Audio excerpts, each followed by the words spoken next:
During the war years, there was no communication. Lots of people starved to death. The family then that was left in Russia and my folks, none whatsoever. Finally, along the line, when I was about 6 or 7 years old, I walk into our living room, and there's my mother in a chair, crying her eyes out, and my dad's trying to console her. What was the kid, 6 years old? I had to cry too. I don't know why. But anyway, we find out that my mother got a letter from a member of a neighbor's family that both of her folks died of starvation in Russia. That's why they were crying. And that was why they wanted to get out of Russia, but it didn't happen. Nothing, we never heard anything of the family for years and years. Finally, one day, and this was when Alina and I had been married for, well, this happened maybe 20 years ago or so. I get a call from the Red Cross asking if I knew a Misha Zugman or a Peter Zugman. Peter Zugman was working in the car industry in Detroit, and my dad was working in a jewelry store someplace in New York or someplace. Could they locate them? And because one of the brothers was looking for him. And I called the Red Cross and asked them, who sent this letter? I want to find out. It was from the Red Crescent of Russia. They said there's nothing they can do about it. All they can do is what they've been asked to do, is try to locate either one of these two, and they would give that information to the party that asked for it in Russia and take it from there. So I told them that my dad was already deceased. That's how long it took. My dad was already deceased, and that the brother lived in Florida. He was retired, and he's in bad physical shape. He has cancer, and he has a problem. I can give you the uncle's address in Florida.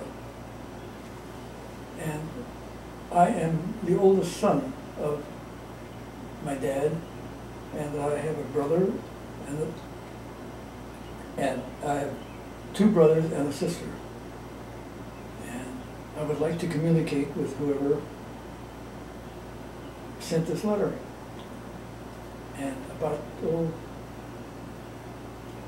several months, maybe a year later, I get a letter from my dad's youngest brother,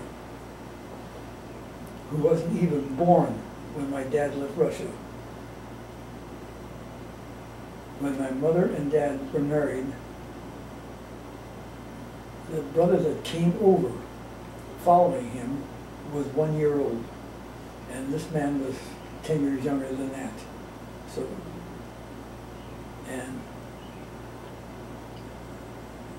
I got the letter to my Uncle Peter in Florida, and he treasured that, and he wasn't, no way was he going to let that letter out of his sight or anything like that, but he didn't know that I had it copied and everything else, so I had the address of another brother, a younger brother yet, in Russia, and we started a communication between the 2 families,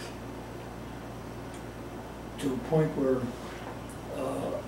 a few years ago, my sister and 2 of the nephews and 1 niece, I believe, all went to Russia to visit what was left of the family. And my aunt in Russia was still alive.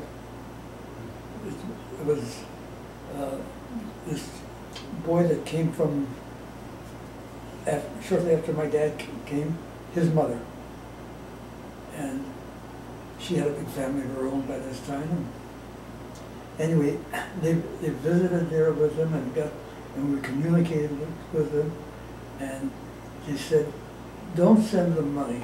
Money never gets to them. Don't send them food or anything like that. It'll never reach them. If we want to do anything, send them blue jeans. Blue jeans they can sell on the black market. And the bigger the size that you send, the more they can get for the blue jeans. In other words, don't send the size 30 or 32 or 34. Send the biggest one you got, because the bigger they are, the man who is that size will pay anything to get them. And 46 extra long. so we did that for a while, and eventually